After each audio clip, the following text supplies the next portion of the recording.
जब मैं 14 साल का था तब मेरी मालकिन मुझे अपने घर ले आई। मेरी मालकिन रोज़ मुझे 150 रुपये देती और मुझसे अपने पीठ की मालिश करवाती।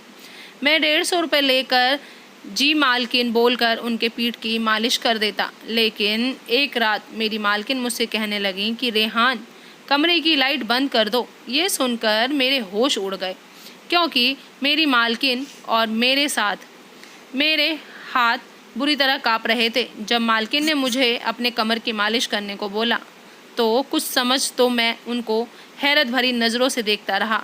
मैं ये कैसे कर सकता था, क्योंकि ये बात तो बहुत ही शर्म की थी। मेरे पापा ने कहा था कि मालकिन की किसी भी बात को इनकार मत करना, क्योंकि तुम्हारी मालकिन बहुत ही रहमदिल औरत है। अगर तुमने उनके दिल में अपनी जगह बना ली तो वो तुम्हें तनख्वाह से भी ज़्यादा पैसे देंगी। और तो और उन्होंने मुझे 150 रुपये रोज़ के दिए भी और मुझसे कहा कि ये पैसे सिर्फ तुम्हारे हैं। वो पैसे लेकर मैं बहुत खुश भी हुआ था, लेकिन जैसे ही उन्होंने मुझे कहा कि तुम्हें मेरी कमर की तेल से मालिश करनी है तो मैं बहुत चौंक गया। मैं उनका मुंह ताकने लगा कि वो कैसे मुझसे अपने कमर की मालिश करवा सकती हैं। फिर बेड पर लेट गईं।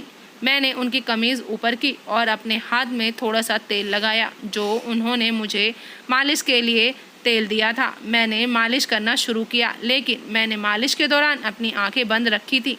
लेकिन मेरी पूरी कोशिश यही थी कि मैं बस अपने काम पर ध्यान दूं। मैंने अपनी नज़रों को एक बार भी मालकिन की कमर पर नहीं डाला, बस अपनी नज़रें झुकाए काम करता रहा।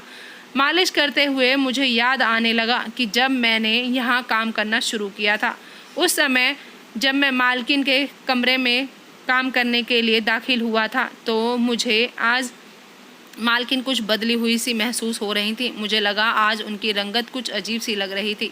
उनका चेहरा पूरी तरह से पसीने में डूब रहा था। वो बेड पर लेटी पता नहीं क्या कर रही थी कि मुझे देखते ही सीधी खड़ी हो गई और मुझसे नज़रें चुराने लगी। मैं ही हैरत से मालकिन को देख रहा था।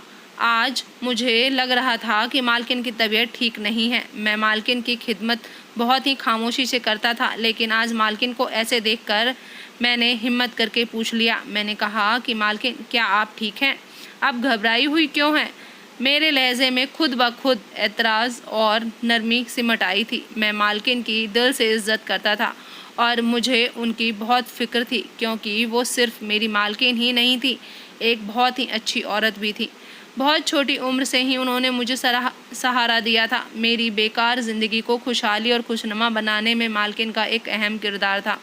मुझे इस बात की बिल्कुल भी परवाह नहीं थी कि बदले में उन्होंने मुझसे जैसा भी काम करवाया हो, लेकिन उनके दिए हुए पैसों से मेरी ज़िंदगी बदल गई थी। मेरे घर के हालात बदल गए थे। मेरे सवाल करने पर मालकिन ने नहीं में सिर हिलाते हुए मुझे तसल्ली दी कि वो बिल्कुल ठीक हैं, लेकिन उनके चेहरे को देखकर ये साफ पता चल रहा था कि वो मुझसे कुछ छुपा रही हैं। ज़रूर उन्हें उस वक्त कोई तकलीफ़ हो रही थी। कई महीनों तक तो मालकिन मुझसे सिर्फ घर के ही काम करवाती थी। आज जब मालकिन ने पहली बार मुझे मालिश के लिए बोला तो मैं बहुत घबरा गया। एक तो वो पूरे घर में अकेली रहती थी, उनका ना तो कोई पति और ना ही कोई औलाद थी। मालिश की बात सुनकर पहले तो मैं कुछ वक्त के लिए खामोश हो गया और आज मैंने मालिश कर ही दी, लेकिन पूरे वक्त मेरे हाथ बुरी तरह कपा रहे थे।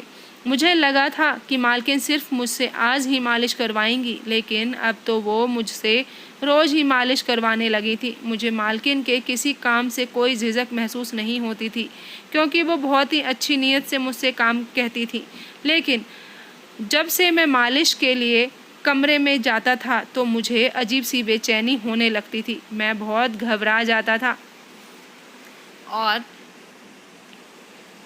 एक अजीब सी बात ये भी थी, जब मैंने मालिश करनी शुरू की थी तो वो मुझसे बहुत ही मेहरबानी भरी नज़रों से देखने लगी थी।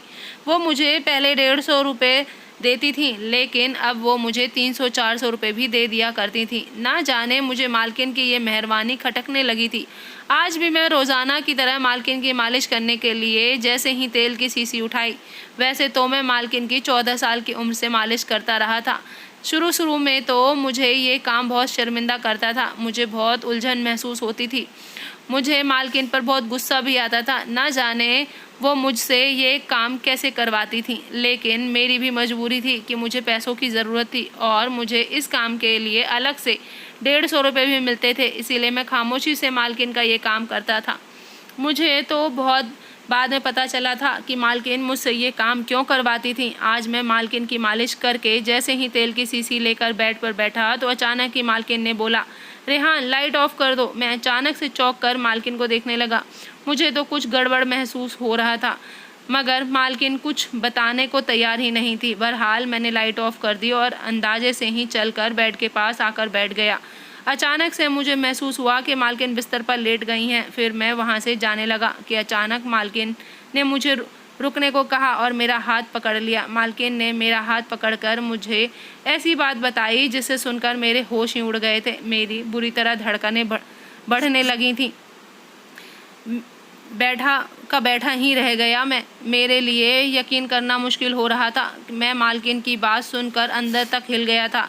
मैं पंजाब के एक गांव में रहता था। मैं बहुत ही गरीब परिवार से आता हूं। मैं सिर्फ 14 साल का था, इसीलिए मेरे लिए नौकरी ढूंढना या पाना बहुत मुश्किल था। दरअसल मैं अपने माँ बाप की मदद करना चाहता था।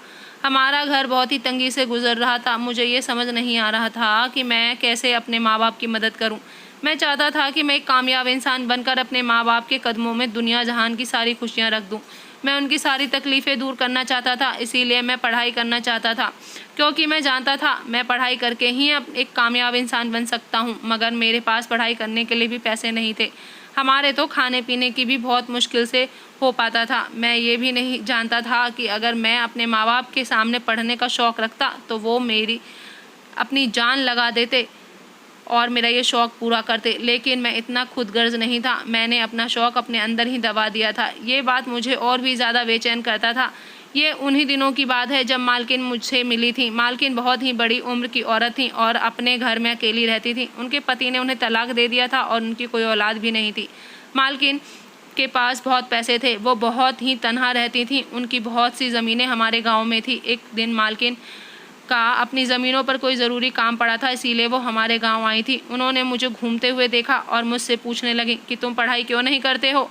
मैंने बहुत ही उदासी भरी से अपने घर की हालात के बारे में बताया और मैंने कहा कि मैं अपने घर के हालातों की वजह से पढ़ाई नहीं कर सकता, मगर मैं पढ़ने की ज़िद करूँगा तो मेरे घर में खाने पीने के लिए भी पैसे ख़त्म हो जाएंगे। मेरी बात सुनकर मालकिन एक गहरी सोच में डूब गई। फिर उन्होंने मेरे घर आकर मेरे माँ बाप से बात की और कहा कि उन्हें घर के छोटे मोटे काम के लिए मेरी उम्र के लड़के की ज़रूरत है। मालकिन की बात सुनकर मेरे माँ बाप सोच ही रहे थे कि इतनी छोटी उम्र में वो कैसे अपने बेटे को काम पर लगा दें, और शायद वो ये सोच रहे थे कि कहीं मैं अपने माँ बाप को गलत ना समझ लूँ। लेकिन मैंने आगे बढ़कर ही खुद काम के लिए हामी भर दी और मैंने मालकिन से कहा कि मैं आपके हर तरह के काम के लिए तैयार हूँ। मेरी बात सुनकर मालकिन खुश हो गई थी, लेकिन मुझे बिल्कुल भी ये मालूम नहीं था कि मालकिन के घर पर मुझे क्या क्या काम करना पड़ेगा। मेरी खुशी देखकर मेरे माँ बाप भी खामोश थे और मेरी मालकिन ने मेरे माँ बाप को एक अच्छी खासी रकम पकड़ा दी थी।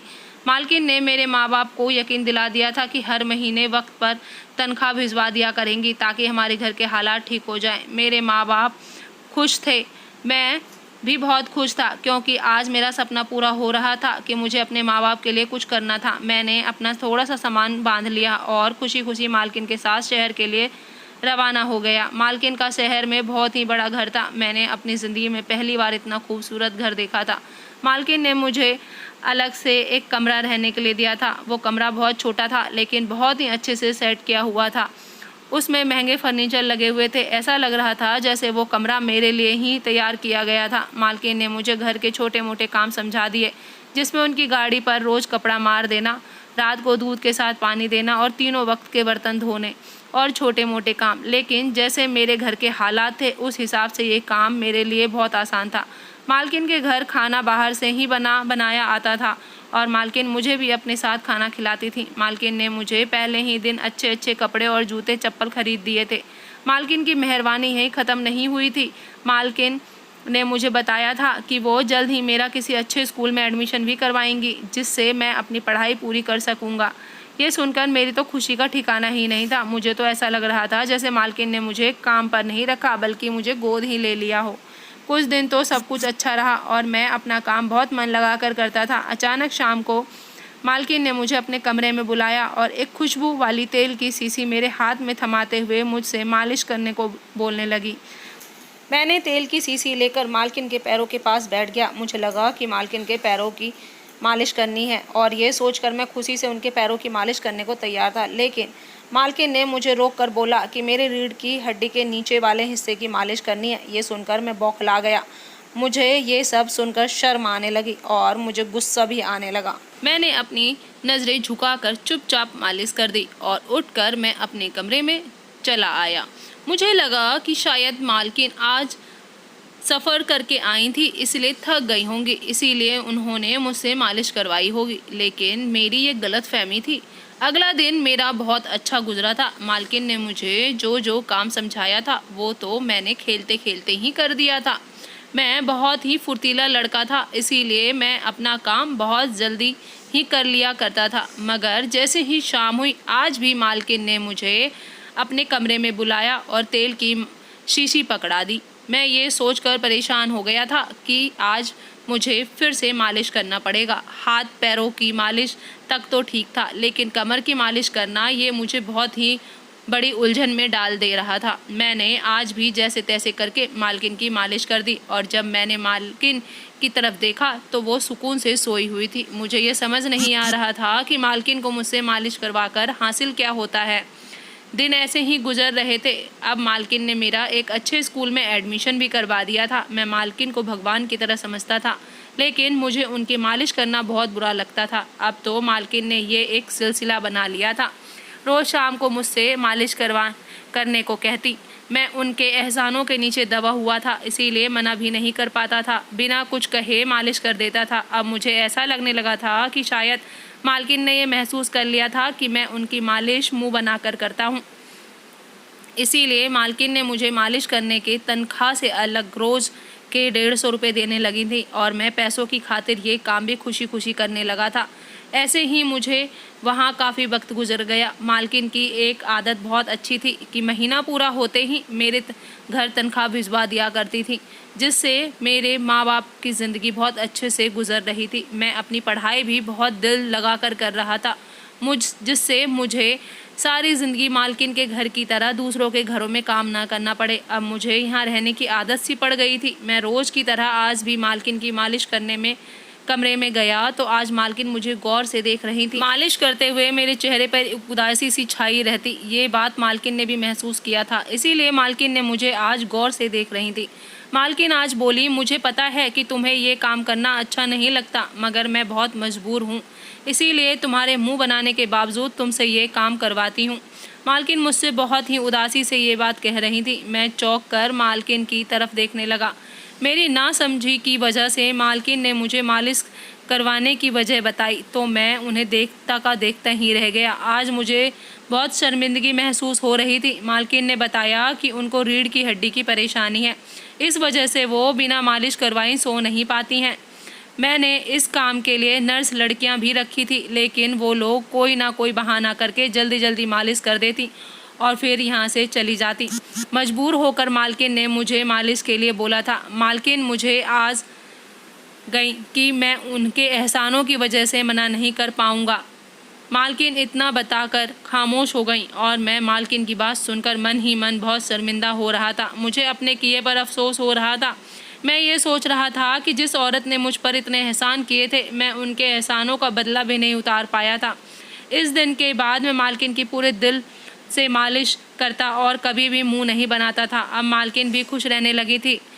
अब मैं जवान हो गया था और मालकिन बहुत बूढ़ी हो चुकी थी। एक दिन मैं रोज़ की तरह मालिश के लिए मालकिन के कमरे में गया तो मालकिन की हालत बहुत ख़राब लग रही थी। मेरे लाख पूछने पर भी मालकिन कुछ भी बताने को तैयार नहीं थी। जब मैं मालिश करने लगा तो पहली बार मालकिन ने मुझे लाइट बंद करने को कहा।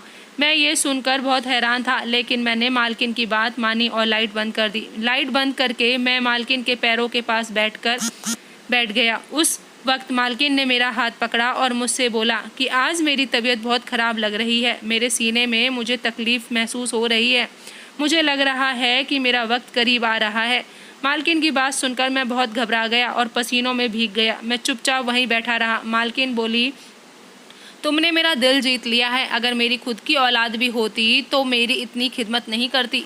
अगर मेरा कोई बेटा होता तो वो तुम ही होते। मैंने तुम्हें जब से देखा था अपना बेटा मान लिया था। मैंने तुम्हें कभी नहीं बताया क्योंकि मैं तुम्हें एक काबिल इंसान बनाना चाहती थी, जो कि तुम बन गए हो। मैंने अपनी सारी जायदाद तुम्हारे नाम कर दी है। मेरे बच्चे, तुम अपना बहुत ख्याल रखना। अगर मुझसे कोई गलती हुई हो तो मुझे माफ़ कर देना। इतना सब बोलकर मालकिन के हाथ नीचे गिर गए। मैंने जल्दी से उठकर लाइट को ऑन किया और डॉक्टर को फ़ोन करके घर बुलाया। डॉक्टर ने आकर मालकिन का चेकअप किया और उन्होंने मुझसे मालकिन के मर जाने की वजह पूछी। ये सुनते ही मैं पागलों की तरह रोने लगा। मालकिन मेरी माँ नहीं थी, लेकिन उन्होंने मुझे अपने बेटे की तरह ही प्यार दिया था और मैं भी उनको अपनी माँ की तरह ही समझता था। मालकिन का अंतिम संस्कार मैंने ही किया। अगले ही दिन उनके वकील ने मुझे मालकिन की सारी जायदाद मुझे सौंप दी। मैं अब मालकिन के घर में ही रहता हूँ और अपने माँ बाप को भी अपने ही पास बुला लिया था। मेरी ज़िंदगी बहुत अच्छे से गुजर गई है। मैंने अपनी पढ़ाई पूरी कर ली और मैं एक अच्छी कंपनी में जॉब करता हूँ। ये सब मेरी मालकिन की वजह से ही हो पाया था। मेरी मालकिन बहुत ही अच्छी औरत थी। तो दोस्तों, आज की कहानी आपको कैसी लगी कमेंट करके ज़रूर बताइएगा। चैनल पर न्यू है तो सब्सक्राइब कर लीजिएगा। पुराने हैं तो कहानी पूरी सुनने के लिए धन्यवाद। फिर मिलती हूँ नई कहानी के साथ।